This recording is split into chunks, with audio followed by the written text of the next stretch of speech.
Thank you, Prince EA. That was very inspirational. I like the idea of needing to be happy in order to achieve in this world. I think it's very important, and I think it actually fits perfectly with our theme this year. So thank you so much for that. Another round of applause for Prince EA. Thank you, guys. Ladies and gentlemen, Your Excellencies, welcome to the 2019 edition of the MISK Global Forum, the largest youth global forum in the world. Work, reworked, is our theme this year, and it's all about the future. The future of a vibrant, hungry, and talented youth. 3.6 billion people below the age of 35 live on this planet, and the landscape of the job market is nothing like it used to be. It has become non-linear, ever-changing, and ever-transforming. We are experiencing a wave of changes with new technologies that are revolutionizing the way we see jobs and opportunities. And the only constant, and the one thing that the youth of yesterday and the youth of tomorrow have in common, is that they have needed and will always need the kinds of jobs that fulfill them, contribute to their well-being, as Prince EA was saying, sustainability, and of course help contribute to a better economy. Today, 65% of children starting school are expected to have a profession that hasn't even been created yet. They need to be prepared, they need to hone their skill sets, enhance their creativity, and develop their interpersonal abilities. So what are the new trends of this labor force? How will that impact the urban-rural divide? And how do we prepare the new generation to meet the demands of tomorrow? Well, we're starting a conversation today at MISK with experts from all around the world. So I invite you to connect with them. We have skill booths as well, the workforce, the workplace, the workflow. So feel free to roam around and connect. Let's keep the conversation going. Join me in welcoming to the stage our first panel, Mr. Riyad Hamedi leading it, the Middle East and North African Executive Editor from Bloomberg News. Mr. Riyad Hamedi, please, to the stage.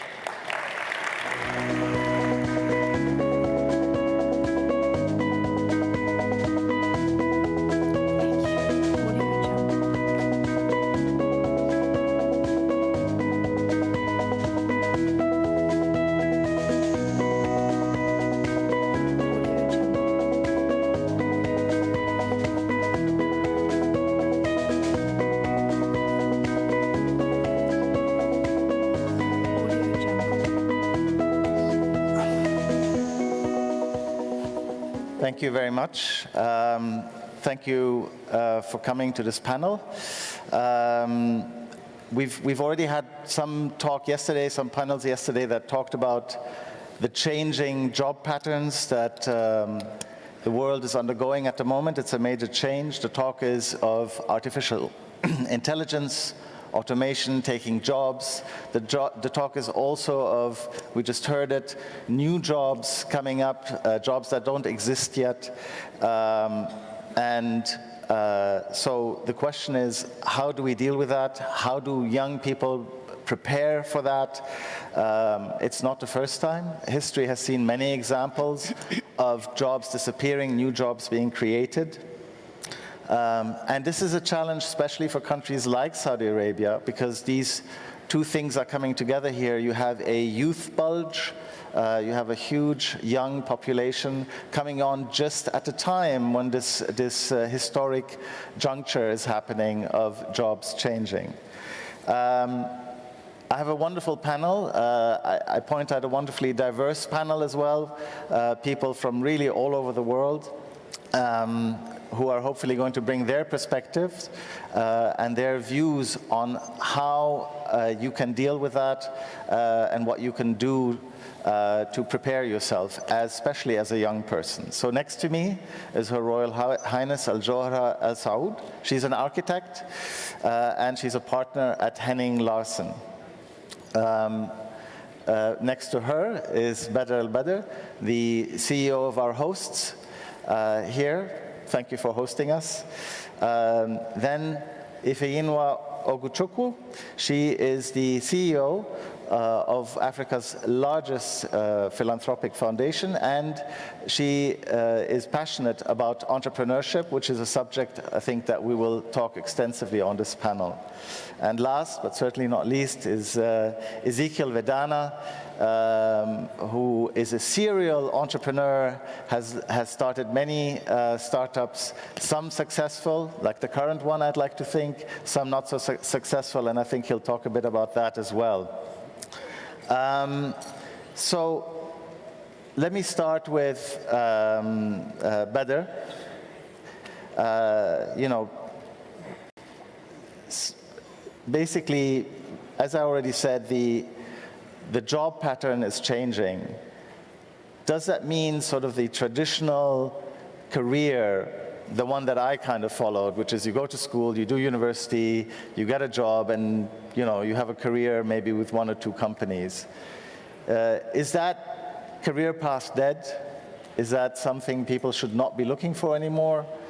And if so, what can you do? You know, what's the alternative then? I think you selected the oldest person on the panel to start with, so thanks for that. Careers today are very different from the careers that our fathers and the previous generations had. And the careers for our children will be even more different.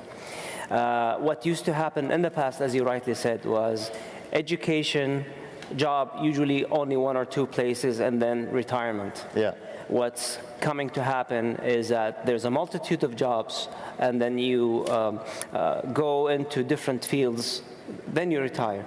But what's happening now is that's not only education, job, or multiple jobs as like what I have experienced, and then retirement. But what's happening is that you're doing some education, you're doing some work, and then while you're doing work, you're also doing some education, and then you go into another job.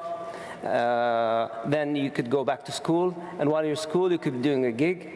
So it's more colorful than we used to be doing in the past, definitely. It requires definite mindset, number one, and the education system to suit the new work environment. You mentioned the education system, it's a big subject. How, you know, do you have a vision for how the education system needs to be transformed to prepare people for exactly that mindset? There is a constant need for upskilling the soft skills. So universities traditionally focused on the technical skills. The soft skills were secondary. Now, with more people interaction, having to work with teams, working with people in the company, people outside of the company, outsourced, the work ethic, working groups, presentation skills, speaking skills, emotional intelligence, all these soft skills are becoming much more important. And to address those, some universities are starting to adapt them. But what's happening, and what we are doing in MISK as well through our different programs, is that we have reskilling programs that augment these skills that university graduates sometimes don't have or need to boost for them to succeed in their careers. This is something that I've seen happening not only in Saudi Arabia but in other places in the world. I cannot overemphasize the importance of soft skills in this new world economy. Ifeyinwa, would you agree with that? I mean, your foundation, I believe that's kind of at the core of what you're trying to do across 54 African countries. Absolutely. Yeah. Soft skills, I think, is what will ensure that with this age of artificial intelligence and machine learning, that human beings still count. So incidentally, on CNN yesterday, the world chess champion was giving an interview. And he says that computers have changed the world of chess completely, that the greatest chess masters cannot compete with the most basic computer program when it comes to chess playing. It's like comparing Usain Bolt with a Ferrari. And the reason is that artificial intelligence is almost perfect. It makes no mistakes, and human beings are not that. But the one thing that artificial intelligence computers cannot do is show compassion. The one thing they cannot do is to have a sense of purpose, is to care more about the impacts of what they do on the environment and on other people than on reward or profit. And that is what is going to be critical in the futures, in the workforce of the future. That entrepreneurs and professionals are value-oriented. It's about value-added. It's about what impact am I having on my environment, on others. And that is what we do at the Tony Elumelu Foundation. We have a $100 million commitment to identify, train, mentor, and fund 10,000 African entrepreneurs across all 54 African countries over 10 years. 5 years in, by the end of this year, we would have trained, mentored, and funded just about 9,000. And why have we done almost 100% when we're only 50% in? It's because of the sheer need. Young people everywhere realize that the world they're living in is not the world that the educational system is preparing them for. The educational system is preparing people for a job-seeking mentality. But the young of today need to have a job-creating mentality. Not just creating jobs for yourself, but creating jobs for others. And so entrepreneurship is key. And entrepreneurship is not just about starting a business. To be successful, you have to have an entrepreneurial mindset. You have to have the entrepreneurial spirit. And that is what brings passion into what you do. I think, Your Highness, I wanted to ask you, you work for a Danish company, you're an architect. Maybe, can you talk a bit about how you applied maybe some of this entrepreneurial spirit in your job as an architect? Sure. I'll take you back a step. Right. I was one of the first to graduate in architecture from a Saudi university. So coming into the market, we were very few. And it was something that we needed to push. And at the same time, there were legislations coming out allowing women to have the engineering licenses. And from that, very few organizations at the time had women in their offices. And I was lucky to know about Henry Larsen and applied there to get the international experience. And what I found, I started as a junior architect. And slowly working on different projects and competitions, I started to feel the need of adding more of who we are and our culture and bringing it to the international organization. The team was very international, and there was this space to fill, and I saw that, and I tried to become that person within my organization that could bring the understanding and context of where we are and the Saudi culture. And from that, I started building myself within the teams. So you saw an opportunity. And I grabbed it. And you grabbed it. And slowly that turned into becoming part of the business development team.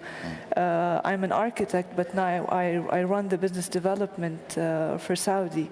And that was another opportunity that I saw within the organization. And business development, you know, your architecture skills are obviously important for the job, but business development brings those soft skills that exactly communication, networking, being able to work with others, and as Dr. Bedr mentioned, the soft skills are extremely important in today's jobs.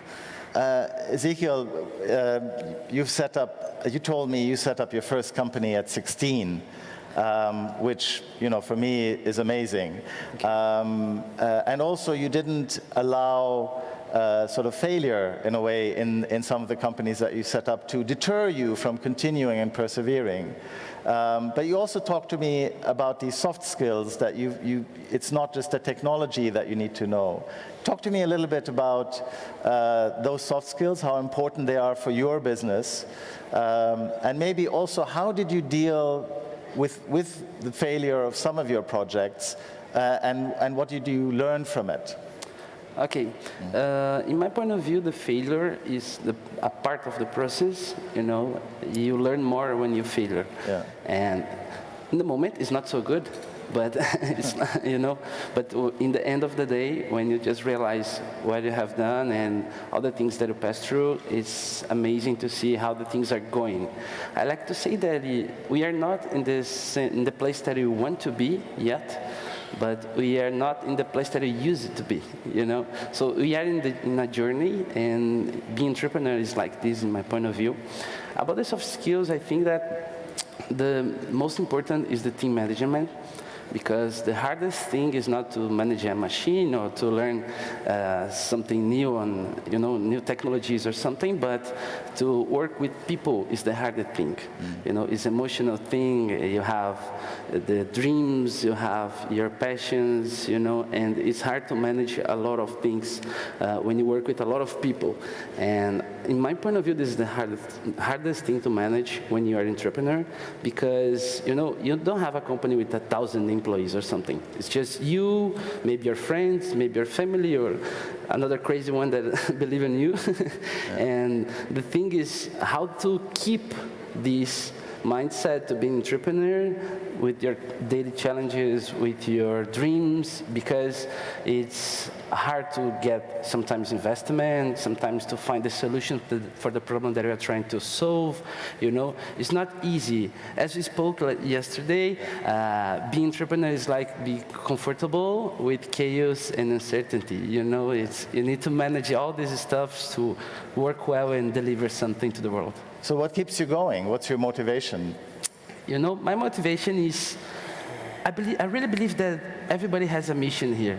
We are not here just to be here. We need to do something. And I am 31 years old right now, but I am discovering that the most important thing is to make other people happy and to help others to achieve their dreams. When you discover this, and when you go through a person and you discover what are their dreams and you try to help them to solve this, you have a team. And you can work together to address a huge problem, a huge challenge together. Ifeyinwa, in terms of the courses that you do or the support that you give, do you advise people on the soft skill side of things, or would you advise people to focus on what is known as STEM, science, technology, engineering, and maths? How do you go about balancing the message on those two things? I think that the two are certainly not mutually exclusive. Yeah. For success, you need both. And the key word is training, training, training. We firmly believe in lifelong learning. The minute you stop learning, you start dying. Yeah. And that is what we teach our entrepreneurs. That at every stage of your life, at every stage of your business development, whether you're a startup, whether you're testing stage, market entry, or growth, you must continuously improve yourselves, you must continuously learn. And so the programs that we offer cut across everything from how to start your business, the soft skills you need, emotional intelligence, communication, collaboration. And we have a strong emphasis on leveraging technology, because we all know that the fourth industrial revolution is underway, and Africa certainly cannot afford to miss it, but neither can the rest of the world. I mean, we see now that today, the top 3 biggest companies as far as market cap are 3 tech companies: Apple, Microsoft, and Amazon. And so it's clear that technology is the way. Every industry that has been disrupted was disrupted because of technology. So you have giants like Kodak that literally no longer exist. In fact, my 8-year-old son asked me, how come you have pictures of Ralu, my other son who's 16, and no printed pictures of him? And how do I explain to him that you simply don't need to print pictures anymore? But that simple thing that Kodak missed is what led them to extinction. Similarly, blockbusters. In those days, you want to watch a movie, you walk down the road to your neighborhood blockbusters, pick up a movie. Now you have, through Netflix, thousands of movies at your fingertips. So entrepreneurs need to remember the word disruption, because if you are not disrupting, you're being disrupted. And with technology, and you can innovate, you can ensure that you're creating a solution that either doesn't exist, or a solution in a faster way, in a simpler, more convenient way, and that is basically what disruption is all about. It's about meeting the need within your environment in order to create value for the environment and for the people around you. I mean, entrepreneurship is a great word that everybody can agree that it's a great thing to have. I mean, my son is studying entrepreneurship, apparently. It wasn't even a course when I was at college. But it may not be for everyone. I mean, what do you say to people who don't feel that they have it within them to have that, that risk-taking attitude to go out and capture the opportunities, for example, that Her Highness mentioned. But I think I mentioned it earlier that entrepreneurship is not about starting a business. Right. It's a mindset. Yeah. It's a mindset to do whatever task you have to do in the best possible way, in the most efficient way, in the most productive way. And when you do that, you bring value, whether you're in the workplace, whether you're at home, you bring value. And so having an entrepreneurial spirit is critical if you're going to survive in the workforce of the future. I think everyone should aspire to have entrepreneurial values in everything they do. But in terms of, I mean, we talked earlier about the education system. Is Saudi Arabia already making those changes in terms of the education system and changing the way subjects are taught or encouraging students to be more open and have a broader education than maybe is the system right now? Today, many organizations, including MISK, the Mohammed bin Salman Foundation, are focusing on reskilling, retooling.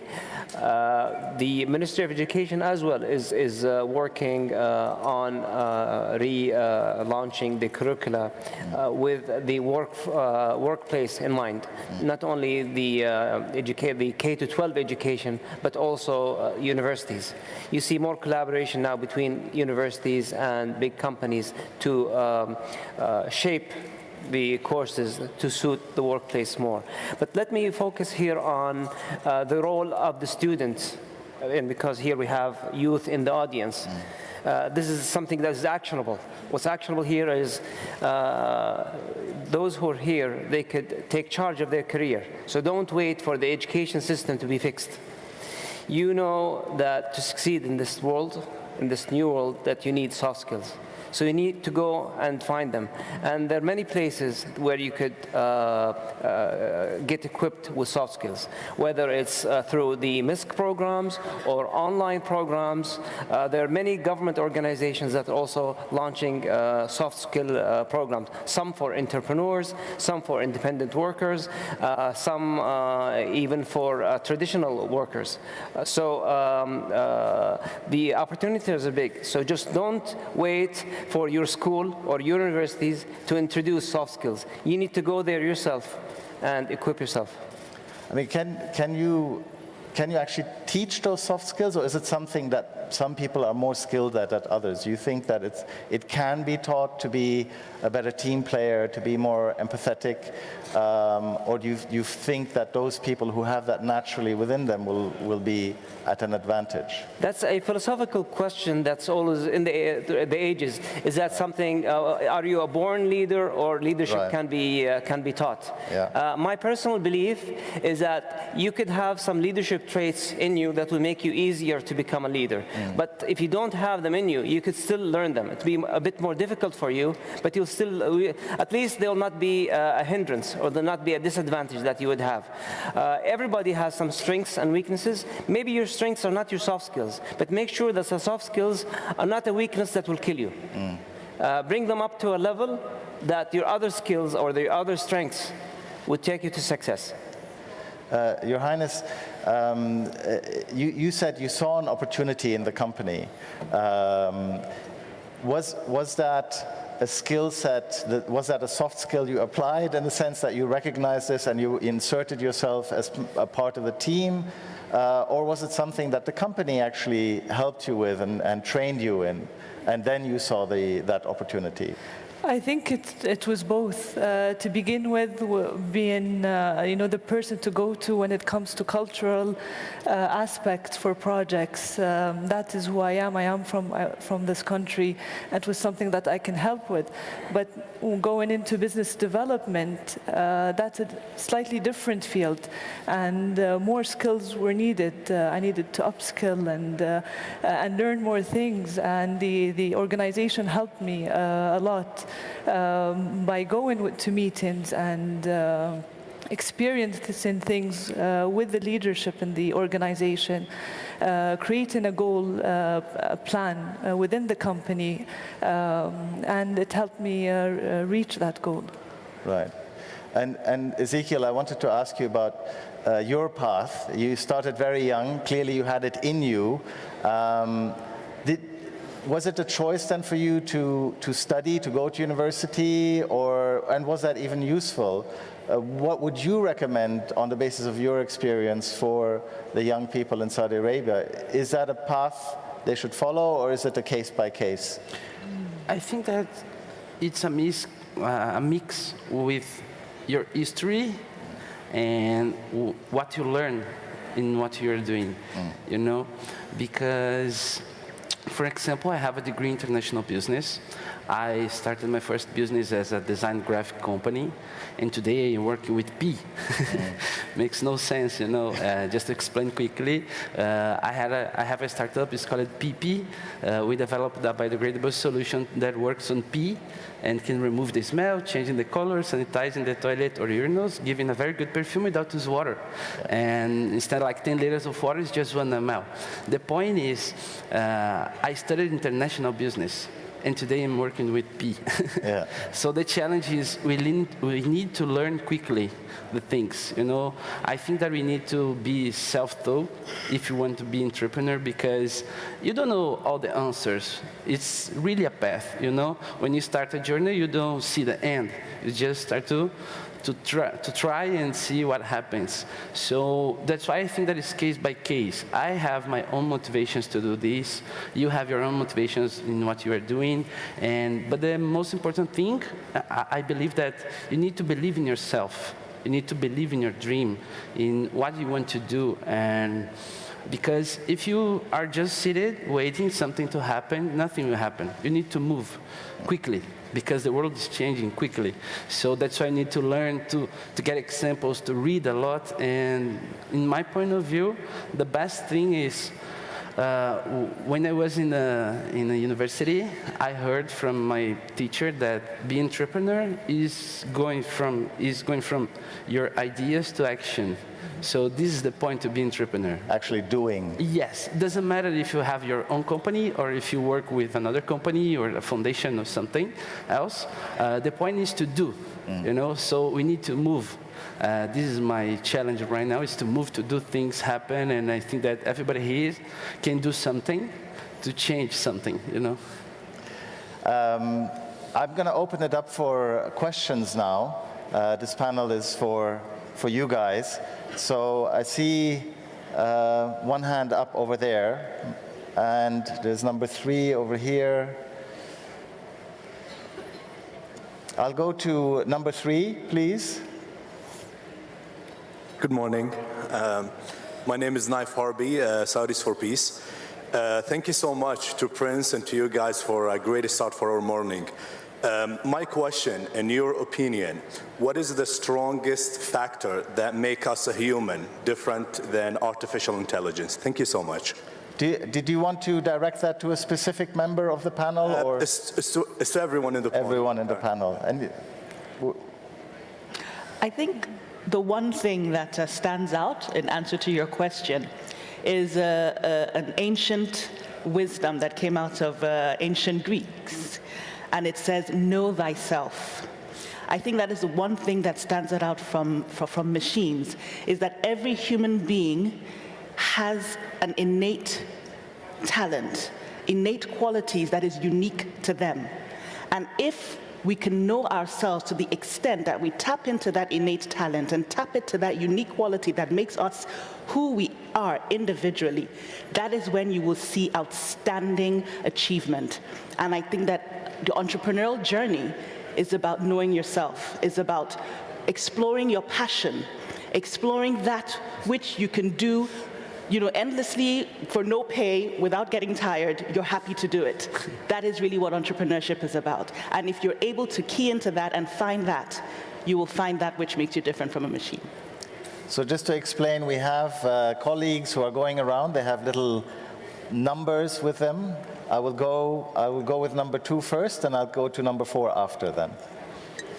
So if you want your turn, grab one of the people with numbers. Good morning. I'm Ibrahim Subhan, social and educational activist. I would like to ask Mr. Badr, in your introduction speech, you mentioned about the emotional intelligence. Sir, I would like to ask you that your suggestion or to enhance the key area to improve, because the youth, the students now, they're facing, if they are A+ students or they have the successful, they can't to solve their one crisis is coming. So it is one of the important issues to discuss in this world. So what are the key areas to improve, to enhance the emotional intelligence? One more thing to add, that in these days, it's the most important, the communication skill. Most of the higher people, they doesn't have to succeed to transfer to others. So please, sir, thank you very much. It's interesting that you asked that question, because that's an area that I personally had a big weakness in. When I started my career, or at least in university, I was very high on the other type of intelligence. I was top of class and so on, but I discovered the hard way that I lacked emotional intelligence. I took it upon myself to improve there. I don't think I'm that good at it, so to the extent that I could give advice. But emotional intelligence is connecting with people, reading people, empowering people. It's just how you connect with the people around you. That's how I define emotional intelligence. And I think an important point is also a sense of self-awareness, to be able to identify 100%. What your strengths are and what your weaknesses are, which you kindly shared. So the next question, I think I'm going to go with number 4 first. Who was number 4? Is that number 4? Yeah. Where is? Hello. Yes. Okay. My name is Abdurrahman Al-Isa. I'm co-founder of Saudi Robotics. We design and manufacture STEM kits here in Saudi. And my question is to Mr. Ezekiel. As someone who works in startups, how do you handle working with some rigid business or government structures, your interactions with them? Well, work with governments? Yeah, if there's, I believe the question is if he's trying to enter an area where there's an existing rigid old business style. Yeah, there's an old system that's very rigid. It may not be in all government, but there are departments where something that's very simple that will take. So you want to disrupt. I believe you want to disrupt, and you're finding it hard. Yeah. Yes. Yeah, it's hard because the government is the hardest kind of client that you can have. Yeah. You know, even in Brazil, we have a lot of bureaucracy, and if you go talk with any entrepreneur, they will say, "Don't go to sell to the government. Don't sell to the government." But it's a really interesting client because they have a volume. You know, it's a lot of people, it's a lot of companies, it's pretty interesting. Just to give my example, we are creating the market because we are trying to disrupt this solution with works in toilets and urine, etc. And it's really hard. You know, my thing is, it's like the Second World War, when you need to focus on the D-Day, you know, and you need to say, okay, what is the best place that I can try to enter, and the easiest one. So to sell to the government or this kind of hard clients, I would say go in the second moment. Don't try to go in the first moment. And if you want to disrupt something, better than this is to make money. You need to sell if you want to have a company. So the challenge is, how can I make more sales right now? You know, and you need to study the market to see which one is easiest to enter. So you're saying to start on small first, and then build up gradually. Yes, Right. yes. You know, you need to prove that your solution works. You need to prove that is a market. You need to prove that is people interested to pay for your solution. And when you are on this moment, you need to find the easiest way. You know, in our company, we use an example of the bald one, people without hair, you know. So if you are selling shampoo that makes the hair grows, what is the person that you try to to find in the first moment is that one that have no hair, So the challenge is, okay, I have this solution. Okay, this is not the best thing to do, because before to have the solution, you need to have the problem, But as you have a solution ready, you need to find, okay, which kind of customer is the best one to enter right now, the easiest one, the quickest one, and how can we make this happen quickly, Right. I think we have maybe one or two questions. So I'll go with number four first, and then number 2. Thank you. Sorry. My name is Engineer Shafiq Metla. I have a question for Mr. Azquel, the UN CEO. My son is born in Saudi Arabia. I gave him best education. He did A-level from British school, Embassy School, and then he told me that I want to be engineer. So he went to University of Liverpool, did his aerospace engineering. Then again he was lost, and he told me, no, I want to be in finance. Then we gave him best education. He did his master in finance. Now he wants to be entrepreneur like yourself, but he feels himself. Last night he told me that I feel myself in the desert. There is no direction. I want to be entrepreneur. I told him that since my forefathers and myself, we never had a business, but he would love to. Do you think it's in the genes that he is not successful and he still wants to do something else? I don't know who would like to answer. I'm not sure that was a question. What are we going to say? Yes, it's your fault? I think if Tina forgives me, I'll give one more question, and then last question then. Hi, my name is Vladimir. I teach students at university. The subject is startups and technological entrepreneurship, and I transfer this experience to other universities. So we are heading to the industry 4.0, to the technological singularity where robots create robots and human being even doesn't know what is it for. And I tell my guys that they have two choices in future. Either to live on the basic income, some kind of social pension from the government, or create their own robots for living much better than other population. To what extent do you agree with this statement and your remarks about it? Does anybody? We have 30 seconds, so Badr? Well, it's really a bold statement. I've read it before, and it's a futuristic prediction. To me, it seems a bit extreme that machines, basically you're saying the machines will take up the world, and either you compete with the machines or you just live on a government stipend or you live on social security. And here we have the undersecretary for the Ministry of Labor and Social, so maybe he could comment on, I think the fund has to be much larger now that everybody would be living off the government. Now, what I really feel is that this is an exaggeration. Machines will definitely have a place, but you'll still have humans.